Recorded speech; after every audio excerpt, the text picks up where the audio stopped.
ಎರಡು ಮಾತುಗಳು ಮಾಡಬೇಕು. Thank you. ಎರಡೇ ಮಾತು.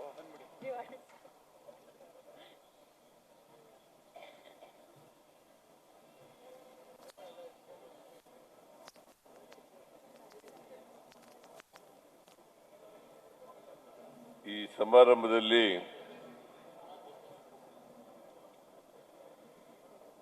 ಮುಖ್ಯ ಅತಿಥಿಗಳಾಗಿ ಭಾಗವಹಿಸಿರ್ತಕ್ಕಂಥ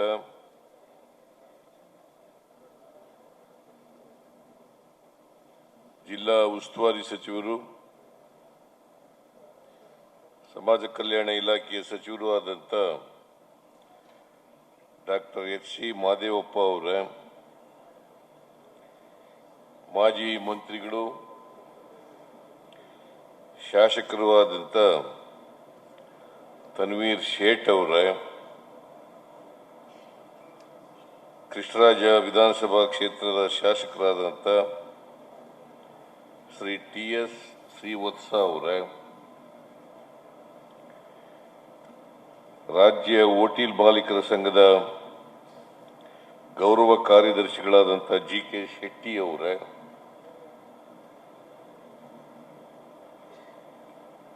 ಹೋಟೆಲ್ ಮಾಲೀಕರ ಸಂಘದ ಅಧ್ಯಕ್ಷರಾದಂಥ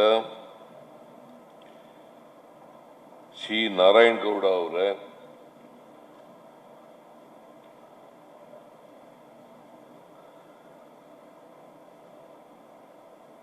ಇವರು ಇದ್ದಾರ, ಶಾಸ್ತ್ರಿ ಅವರು ಇದ್ದಾರ, ನೀವೇನ?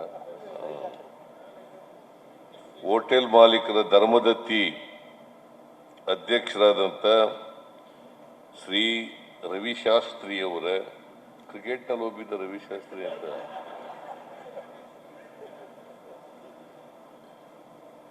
ಈ ಸಮಾರಂಭದ ಅಧ್ಯಕ್ಷತೆ ವಹಿಸಿರ್ತಕ್ಕಂಥ ಹೋಟೆಲ್ ಮಾಲೀಕರ ಪತ್ತಿನ ಸಹಕಾರ ಸಂಘದ ಅಧ್ಯಕ್ಷರು ಆದಂಥ ಶ್ರೀ ನಾರಾಯಣ ವಿ. ಹೆಗಡೆ ಅವರ, ವೇದಿಕೆ ಮೇಲಿರ್ತಕ್ಕಂಥ ಎಲ್ಲ ಆಹ್ವಾನಿತ ಗಣ್ಯರೇ, ಇವತ್ತು ಸನ್ಮಾನಿತರಾದಂಥ ಎಲ್ಲ ಹಿರಿಯ ಬಂಧುಗಳೇ, ಪ್ರತಿಭಾ ಪುರಸ್ಕಾರ ಸ್ವೀಕೃತರಾದಂಥ ಎಲ್ಲ ವಿದ್ಯಾರ್ಥಿನಿಯರೇ, ಇಲ್ಲಿ ಆಗಮಿಸಿರ್ತಕ್ಕಂಥ ಎಲ್ಲ ಆತ್ಮೀಯ ಬಂಧು ಭಗಿನಿಯರೇ, ಮಾಧ್ಯಮದ ಗೆಳೆಯರೇ, ಇವತ್ತು ಹೋಟೆಲ್ ಮಾಲೀಕರ ಪತ್ತಿನ ಸಹಕಾರ ಸಂಘ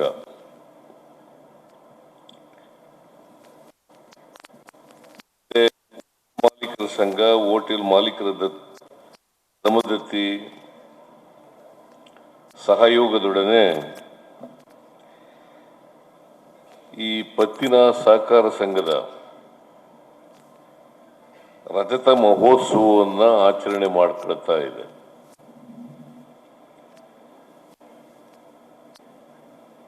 ಅಂದ್ರೆ 25 ವರ್ಷಗಳಿಗೂ ಹೆಚ್ಚು ಕಾಲ ಈ ಪತ್ತಿನ ಸಹಕಾರ ಸಂಘ ನಡ್ಕೊಂಡು ಬಂದಿದೆ. ಅವ್ರು ಜ್ಞಾಪಕ ಮಾಡ್ತಾ ಇದ್ದಾರೆ ಶಾಸ್ತ್ರಿಯವರು, ನಾನೇ ಉದ್ಘಾಟನೆ ಮಾಡಿದ್ದೆ ಅಂತ ಹೇಳಿ ಹೇಳ್ತಾ ಇದ್ದಾರೆ. ನೋಡಿ, ಉದ್ಘಾಟನೆನೂ ನಾನೇ ಮಾಡಿದ್ದೆ, ರಜತ ಮಹೋತ್ಸವದ ಉದ್ಘಾಟನೆನೂ ನಾನೇ ಮಾಡ್ತಾ ಇದ್ದೀನಿ. ಆಮೇಲೆ ಸುವರ್ಣ ಮಹೋತ್ಸವ ಕೂಡ ಆಚರಣೆ ಮಾಡ್ತೀನಿ ಅಂತ ಅನ್ಕೊಂಡಿದ್ದೀನಿ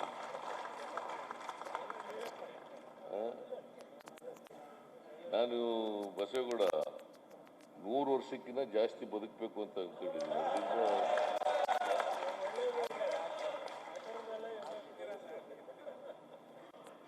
ಸೊ ಅದರಿಂದ ಇನ್ನು 25 ವರ್ಷ ಬದುಕಬೇಕು ಅಂತ ಅನ್ಕೊಂಡಿದ್ದೀನಿ.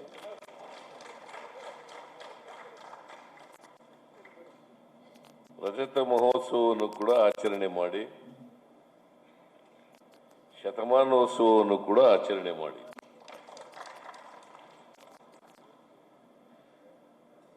ನಿಮ್ಮೆಲ್ಲರಿಗೂ ಕೂಡ ಪತ್ತಿನ ಸಹಕಾರ ಸಂಘದ ಅಧ್ಯಕ್ಷರಿಗೆ ಮತ್ತೆ ಎಲ್ಲ ಸದಸ್ಯರಿಗೂ ಕೂಡ ನಾನು ಶುಭವನ್ನ ಕೋರಲಿಕ್ಕೆ ಬಯಸ್ತಾ ಇದ್ದೇನೆ.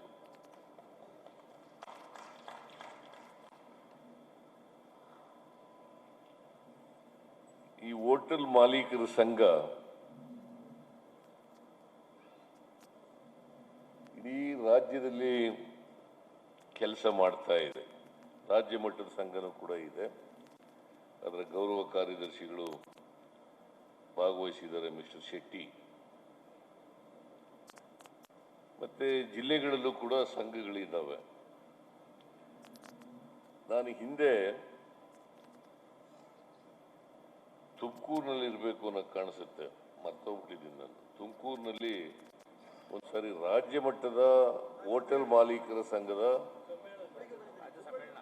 ಹುಬ್ಬಳ್ಳಿಗೂ ಕೂಡ ಬಂದಿದ್ದೆ, ಹುಬ್ಬಳ್ಳಿಗೂ ಬಂದಿದ್ದೀನಿ. ಈ ಹೋಟೆಲ್ ಮಾಲೀಕರು ಇದಾರಲ್ಲ, ಇವ್ರಿಗೂ ನಮಗೂ ಸಂಬಂಧ ಬಹಳ ವರ್ಷಗಳದ್ದು, ಹಳೇ ಕಾಲದ್ದು. ಯಾಕಂದ್ರೆ ನಾವು ಓದುವಾಗ ಹೆಚ್ಚಾಗಿ ಹೋಟ್ಲಲ್ಲೇ ಊಟ ಮಾಡಿರೋದು, ಹೋಟ್ಲಲ್ಲೇ ತಿಂಡಿ ತಿಂದಿರೋದು. ಬಹಳ ದಿನಗಳ ಕಾಲ ಅದೇನೆ. ಸೊ ಆಮೇಲೆ ರಾಜಕೀಯಕ್ಕೆ ಹೋಗಿ ಬೆಂಗಳೂರಿನಲ್ಲಿ ಸೆಟ್ಲ್ ಆದ್ಮೇಲೆ ಹೋಟ್ಲಿಗೆ ಹೋಗೋದು ಕಡಿಮೆ ಆಯಿತು. ಆದರೂ ಸೋತಾಗೆಲ್ಲ ಹೋಟ್ಲಿಗೆ ಹೋಗ್ತಿದ್ದೆ. ಅಭ್ಯಾಸ ಬಲ ನೋಡಿ ಬಿಡಗಿಲ್ಲ. ನಾನು ಮೈಸೂರಿನಲ್ಲಿ ಓದುವಾಗ, ಲಾಯರ್ ಆಗಿರುವಾಗ ಪ್ರತಿದಿನ ಒಂದೊಂದು ಹೋಟ್ಲಿಗೆ ಹೋಗ್ತಿದ್ದೆ. ಇವತ್ತು ಒಂದಿನ ಎಲ್ಲೆಲ್ಲಿ ತಿಂಡಿ ಚೆನ್ನಾಗಿದೆ ನೋಡ್ಕೊಂಡು ಅಲ್ಲಿ ಆ ಹೋಟ್ಲ್ಗಳಿಗೆ ಹೋಗೋದು. ಹೆಚ್ಚಾಗಿ ಇದರ ಇಂದ್ರ ಭವನ್ ಅವ್ರು ಇದ್ರು, ಇಂದ್ರ ಕೆಫೆಗೆ ಜಾಸ್ತಿ ಹೋಯ್ತಿದೆ. ಯಾಕಂದ್ರೆ ನಮ್ಮ ಲಾಯರ್ ಆಫೀಸು ಅದ್ರ ಮೇಲ್ಗ ಪಕ್ಕದಲ್ಲಿತ್ತು. ಚಿಕ್ಕಬೋರಯ್ಯನವ್ರ ಆಫೀಸು ಅದ್ರ ಪಕ್ಕದಲ್ಲಿತ್ತು. ಹಾಗಾಗಿ ಜಾಸ್ತಿ ಅಲ್ಲಿ ಹೋಯ್ತಿದ್ದೆ. ಆಮೇಲೆ ಹುಡಿಕೊಂಡು ಹೋಗ್ತಿದ್ದೆ ಬೆಳಿಗ್ಗೆ ಹೊತ್ತು, ಎಲ್ಲಿ ತಿಂಡಿ ಚೆನ್ನಾಗಿದೆ ಅಲ್ಲಿ. ಯಾಕಂದ್ರೆ ಬೆಳಿಗ್ಗೆ ಬ್ರೇಕ್ಫಾಸ್ಟ್ ಅಲ್ಲೇ ಮಾಡಬೇಕು, ರಾತ್ರಿ ಊಟ ಅಲ್ಲೇ ಮಾಡಬೇಕು. ರಾತ್ರಿ ಹೆಚ್ಚಾಗಿ ನಾನ್ ವೆಜಿಟೇರಿಯನ್ ಹೋಟ್ಲ್ ಹುಡಿಕೊಂಡು ಹೋಯ್ತಿದ್ದೆ. ಇಲ್ಲಿ ನೀವು ನಾನ್ ವೆಜಿಟೇರಿಯನ್ ಹೋಟ್ಲ್ಗಳು ಇದ್ದಾರೆ, ಮಾಲೀಕರು ಇದ್ದಾರಲ್ಲ, ಇದಿದೆ, ಶೆಟ್ರು ಇದಿದೆ, ಪರವಾಗಿಲ್ಲ.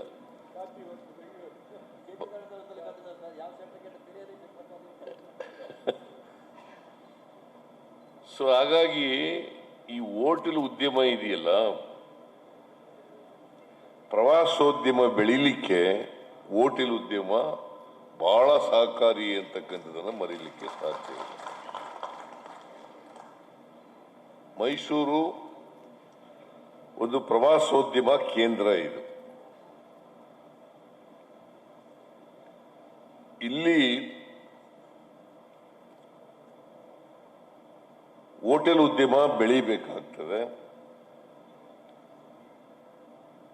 ಹೋಟೆಲ್ ಉದ್ಯಮ ಬೆಳೆದರೆ ಹೆಚ್ಚು ಪ್ರವಾಸಿಗರಿಗೆ ಅನುಕೂಲ ಆಗ್ತದೆ. ಬಹಳ ಜನ ಮೈಸೂರು ನಗರಕ್ಕೆ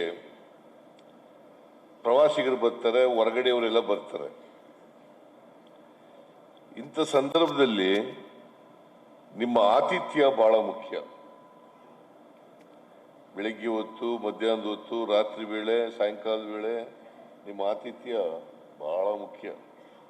ಅದಕ್ಕೆ ನಿಮ್ಮನ್ನ ನಾವು ಏನು ಹೇಳ್ತೀವಿ, ಅತಿಥಿ ದೇವೋ ಭವ ಅಂತ ಕರಿತೀವಿ. ಅತಿಥಿಗಳನ್ನ ಸತ್ಕಾರ ಮಾಡ್ತಕ್ಕಂಥದ್ದು. ಅತಿಥಿಗಳೇ ದೇವರುಗಳು. ರಾಜ್ಕುಮಾರ್ ಅವರು ಅಭಿಮಾನಿಗಳೇ ದೇವರು ಅಂತ ಕರೀತಿದ್ರು. ಇದು ನಾವು ಅತಿಥಿ ದೇವೋಭವ ಅಂತಂದ್ರೆ, ಅತಿಥಿ ದೇವೋಭವ ಅಂತಂದ್ರೆ ಅತಿಥಿಗಳನ್ನೇ ದೇವರುಗಳು ಅಂತ ನಾವು ಕಾಣಬೇಕು, ಆ ರೀತಿಯಾಗಿ ಗೌರವಿಸಬೇಕು, ಆ ರೀತಿಯಾದಂಥ ಆತಿಥ್ಯವನ್ನು ಕೊಡಬೇಕು ಅವರಿಗೆ ಅಂತಕ್ಕಂಥ ಉದ್ದೇಶ. ಅಫ್ಕೋರ್ಸ್ ನೀವು ಅದು ಒಂದು ವೃತ್ತಿ ಕೂಡ, ಹೋಟೆಲ್ ಉದ್ಯಮ ಮಾಡ್ತಕ್ಕಂಥದ್ದು ವೃತ್ತಿ. ಇಲ್ಲಿ 50 ವರ್ಷ ಕಂಟಿನ್ಯೂಯಸ್ ಆಗಿ ನಿರಂತರವಾಗಿ ಹೋಟೆಲ್ ಉದ್ಯಮ ಮಾಡಿದವರಿಗೆ ಸನ್ಮಾನ ಮಾಡಿ. 50 ವರ್ಷಗಳ ಕಾಲ. ಅದು ಬೇರೆಯಪ್ಪ, ಅದು ವಯಸ್ಸಾದವರು ಮಾಡಿರೋದು. ನಾ ಹೇಳೋದು ನಿಮ್ಗೆ ಅರ್ಥ ಆಗ್ತಾ ಇದೆಯಾ? ಹೋಟೆಲ್ ಉದ್ಯಮನೇ, ಹೋಟೆಲ್ ಬಿಸಿನೆಸ್ ಅನ್ನೇ 50 ವರ್ಷಗಳ ಕಾಲ ನಿರಂತರವಾಗಿ ಮಾಡದಂಥವ್ರು, 50 ವರ್ಷಕ್ಕೂ ಹೆಚ್ಚು ಕಾಲ ಮಾಡಿರ್ತಕ್ಕಂಥವ್ರು, ಅವರನ್ನು ಸನ್ಮಾನ ಮಾಡಿದ್ದೀರಿ. ಜೊತೆಗೆ 80 ವರ್ಷಕ್ಕಿಂತ ಮೇಲ್ಪಟ್ಟು ವಯಸ್ಸಾದವ್ರಿಗೂ ಕೂಡ ಸನ್ಮಾನ ಮಾಡಿದ್ದೀರಿ. ಸೊ ಅವ್ರಿಗೆಲ್ಲರಿಗೂ ಕೂಡ ಅಭಿನಂದನೆಗಳನ್ನ ಹೇಳಲಿಕ್ಕೆ ಬಯಸ್ತಾ ಇದ್ದೀನಿ. ಇಲ್ಲೇ ಇರಲಿ, ಇವರು ಹೇಳ್ತಾ ಇದ್ರು, ನಮ್ಮ ಹುಲ್ಲಳ್ಳಿ, ನಂಜನಗೂಡು ತಾಲೂಕು ಹುಲ್ಲಳ್ಳಿ ಅವರೊಬ್ರು ಹೇಳ್ತಾ ಇದ್ರು, ಈಗ 4ನೇ ಜನರೇಷನ್ ಹೋಟ್ಲ್ ನಡೆಸ್ತಾ ಇದ್ದೀವಿ ಸರ್ ಅಂತ. 4 generation mister Shastri, 4th generation ಈಗ ನಡೆಸ್ತಾ ಇದ್ದೀವಿ ಅಂತ. ಅಂದ್ರೆ 50 ವರ್ಷಗಳಿಗಿಂತ ಜಾಸ್ತಿ ಕಾಲ ಅವರು ಹೋಟೆಲ್ ನಡೆಸಿದ್ದಾರೆ. 100 ಇಯರ್ಸ್ ನೋಡಿ, 100 ಇಯರ್ಸ್. ಗೊತ್ತಾಯ್ತೇನಪ್ಪ ನಾರಾಯಣಗೌಡ?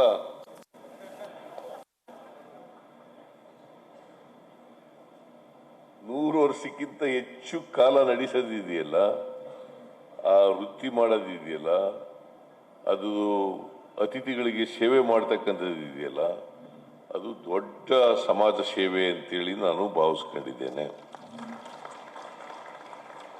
ನಿಮಗೆ ಬದುಕಲಿಕ್ಕೆ, ಜೀವನ ಮಾಡಲಿಕ್ಕೆ ಏನು ಮಾಡಬೇಕು ಅದನ್ನು ಮಾಡಬಹುದು, ಬೇರೆ ವಿಚಾರ. ಬಟ್ ನಿರಂತರವಾಗಿ ಬಂದ ಅತಿಥಿಗಳಿಗೆ ಊಟ ಹಾಕೋದು, ತಿಂಡಿ ಕೊಡೋದು ಇದೆಯಲ್ಲ, ಅವ್ರನ್ನ ನೋಡ್ಕೊಳ್ತಕ್ಕಂಥದ್ದು ಬಹಳ ಮುಖ್ಯವಾದಂಥ ಕೆಲಸ. ನಾವು ಯಾಕಂತಂದ್ರೆ ಈಗ ಪ್ರವಾಸೋದ್ಯಮ ಬೆಳೀಲಿ ಅನ್ನೋ ಕಾರಣಕ್ಕೋಸ್ಕರ, ಜನರ ಕೈನಲ್ಲಿ ದುಡ್ಡಿರ್ಲಿ ಖರ್ಚು ಮಾಡಲಿಕ್ಕೆ ಅನ್ನೋ ಕಾರಣಕ್ಕೋಸ್ಕರ ನಾವು ಕೆಲವು ಕಾರ್ಯಕ್ರಮಗಳನ್ನು ರೂಪಿಸಿದ್ದೀವಿ. ನೀವೆಲ್ಲ ಪ್ರಚಾರ ಮಾಡಬೇಕು, ಮಾಡ್ತೀರೋ ಇರೋ ಗೊತ್ತಿಲ್ಲ ನನಗೆ.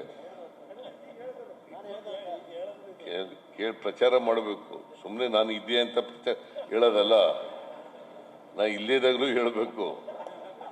ಗೊತ್ತಾಯ್ತೇನ್ರಿ? ಶ್ರೀವತ್ಸ,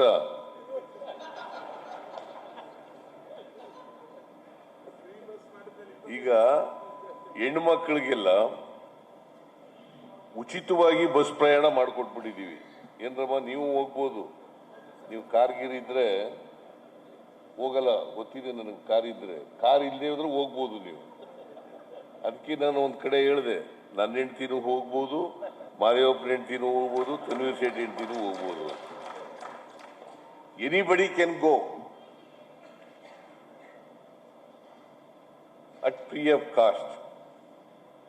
ಅದರಿಂದ ಏನಾಗಿದೆ, ಪ್ರವಾಸೋದ್ಯಮ ಜಾಸ್ತಿ ಆಗ್ತಾ ಇದೆ. ನಿಮ್ಮ ಹೋಟೆಲ್ ಉದ್ಯಮನೂ ಕೂಡ ಬೆಳವಣಿಗೆ ಆಗಲಿಕ್ಕೆ ಸಾಧ್ಯ.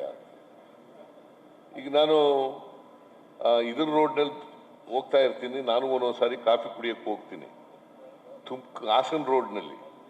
ಅಲ್ಲಿ ಹೋಟೆಲ್ಗಳು, ಹೋಟೆಲ್ ಸ್ವಾತಿ ಅಂತಲೇ ಎಂಥದ್ದು ಒಂದು ಹೋಟ್ಲ್ ಇದೆ, ಇಲ್ಲಿ ಬಂದಿದ್ದಾರ ಸ್ವಾತಿ ಹೋಟ್ಲ್ ಅವರು? ಏನ್ ರಶ್ಶು. ನಾನು ನೋಡಿರ್ಲಿಲ್ಲ, ಅಲ್ಲಿ ಹೋಗಿದೆ ಸುಮ್ಮನೆ ಒಂದ್ಸಾರಿ. ನಾನು ಮೊನ್ನೆ ರಸ್ತೆನಲ್ಲಿ ಬರುವಾಗ ಹೋಟ್ಲಿಗೆ ಹೋಗಿದ್ದೆ, ಬಹಳ ಜನ. ಯಾರು? ಈ ಸ್ವಾತಿ ಬೇರೆ, ಆ ಸ್ವಾತಿ ಬೇರೆ. ಇವರು ಇದು ಸ್ವಾತಿ, ಇವ್ರದ್ದು ಇದು.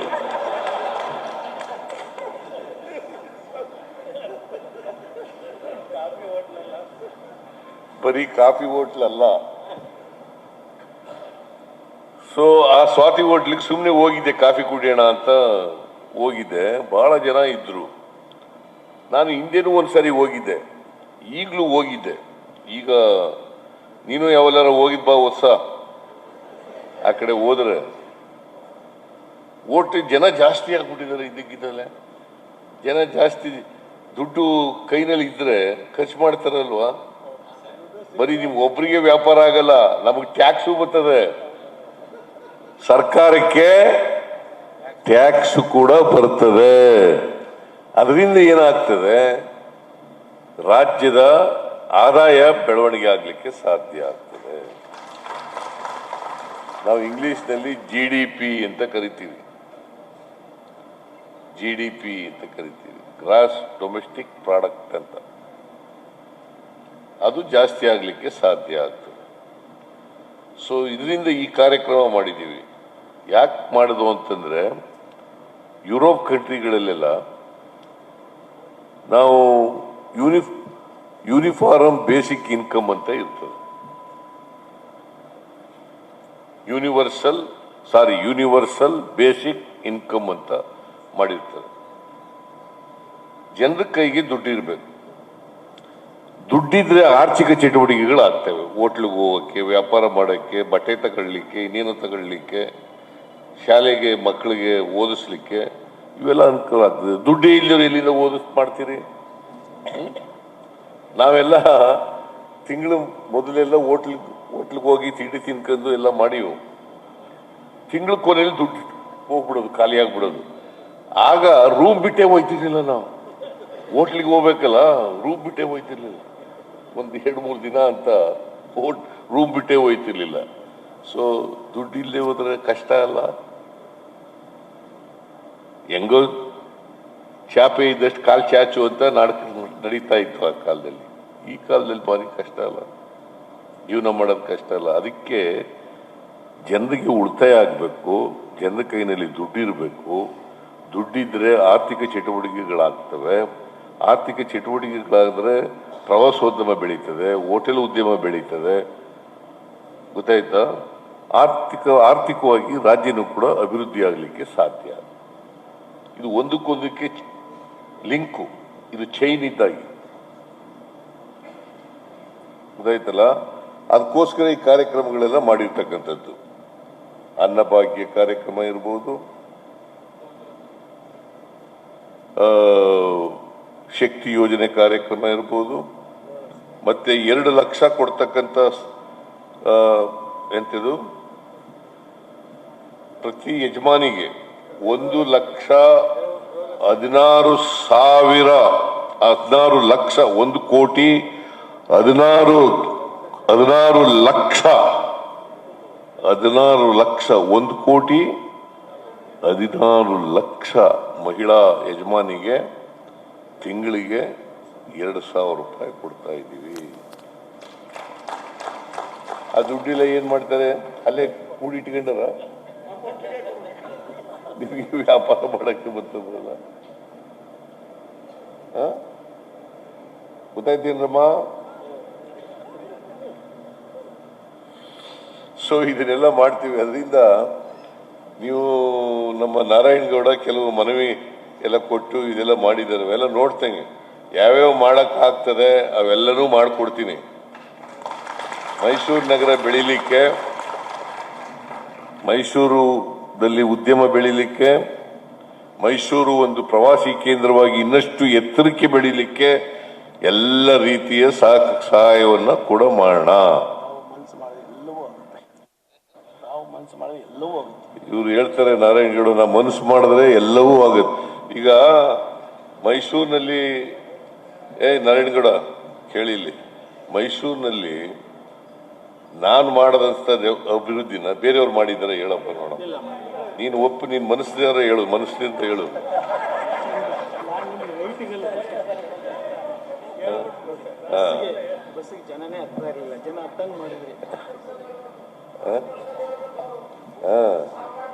ಹೇಳ್ಬೇಕು, ಗೊತ್ತಾಯ್ತಲ್ಲ?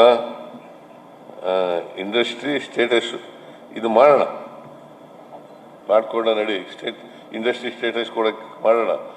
ಹೋಟೆಲ್ ಉದ್ಯಮ ಇಸ್ ಇನ್ ಇಂಡಸ್ಟ್ರಿ.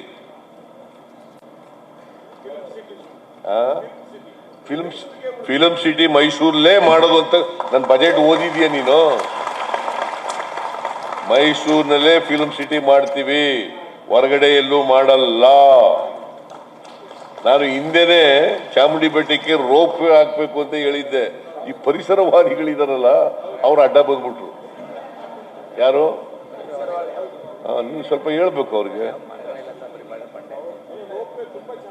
ಆಯ್ತಪ್ಪ, ರೋಪ್ ವೇ ಮಾಡಕ್ ನಾವು ತಯಾರಾಗಿದ್ದೀವಿ, ಯಾರು ಅಡ್ಡಿಪಡಿಸಬಾರ್ದು ಅಷ್ಟೇ.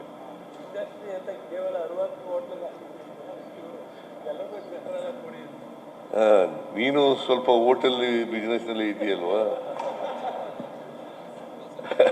ಅದರಿಂದ ಅವ್ರು ಏನೇನು ಮನವಿಗಳು ಕೊಟ್ಟಿದ್ದಾರೆ ಮೈಸೂರಿನ ಅಭಿವೃದ್ಧಿ ದೃಷ್ಟಿಯಿಂದ, ಪ್ರವಾಸೋದ್ಯಮ ಬೆಳವಣಿಗೆ ದೃಷ್ಟಿಯಿಂದ, ಮೈಸೂರು ಒಂದು ಸಾಂಸ್ಕೃತಿಕ ನಗರವಾಗಿ ಬೆಳೆಯ ದೃಷ್ಟಿಯಿಂದ, ಇವತ್ತು ಬೆಂಗಳೂರು ಬಿಟ್ಟರೆ ವೇಗವಾಗಿ ಬೆಳೀತಕ್ಕಂಥ ನಗರ ಯಾವುದು? ಮೈಸೂರು. ಮತ್ತೆ ಜನರು ಕೂಡ ಹೆಚ್ಚು ಇಷ್ಟಪಡ್ತಕ್ಕಂಥದ್ದು ಮೈಸೂರು ನಗರ.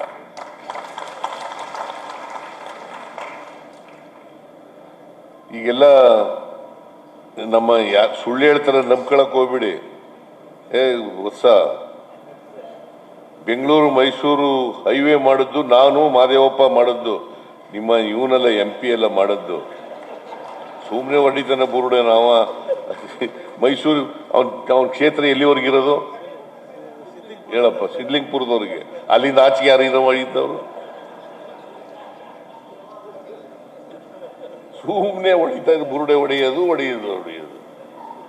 ನೀವು ಚಪ್ಪಾಳೆ ತಟ್ಟಿದ್ದು ಅಂತ ಹೋಗಿ. ಅಲ್ಲ, ಕೇಳದಿಲ್ಲ, ಸುಮ್ಮನೆ ಕೇಳು ಅಂತಂದ್ರೆ ನೀನ್ ಚಪ್ಪಾಳೆ ಕೈ ಹಿಂಗನ್ನು ಹೇಳಿದ್ನ. ನಾನು ಯಾಕೆ ಹೇಳ್ತಾ ಇದ್ದೀನಿ ಅಂತಂದ್ರೆ, ಯಾರು ಮೈಸೂರು ನಗರಕ್ಕೋಸ್ಕರ ನಾನು ಬೆಂತಟ್ಕೊತಾ ಇದ್ದೀನಿ ಅಂತಲ್ಲ. ನಾನು ಹೋದ ಮೇಲೆ ಅಭಿವೃದ್ಧಿನೇ ಮಾಡಲಿಲ್ಲ ಬೆಂಗಳೂರು. ಮತ್ತೆ ಬಂದಿದ್ದೀವಿ, ಮತ್ತೆ ಅಭಿವೃದ್ಧಿ ಮಾಡ್ತೀವಿ.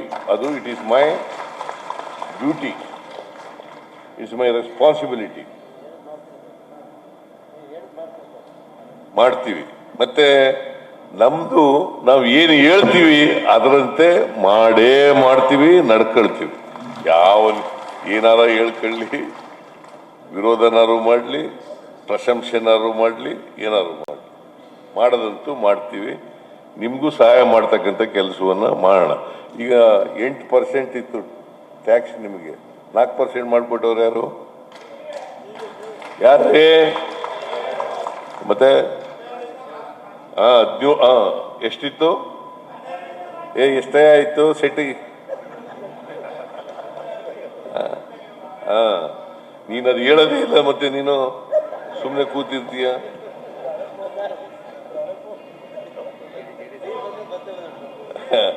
ಅದರಿಂದ ನಾವು ನಿಮ್ ಜೊತೆ ಇರ್ತೀವಿ, ನೀವು ನಮ್ಮ ಜೊತೆ ಇರಿ. ನಿಮ್ಮೆಲ್ರಿಗೂ ನಮಸ್ಕಾರ. ನ್ಯೂಸ್ ಫಸ್ಟ್, ನಿರ್ಭೀತಿಯಿಂದ ನಿಮ್ಮ ಪರವಾಗಿ.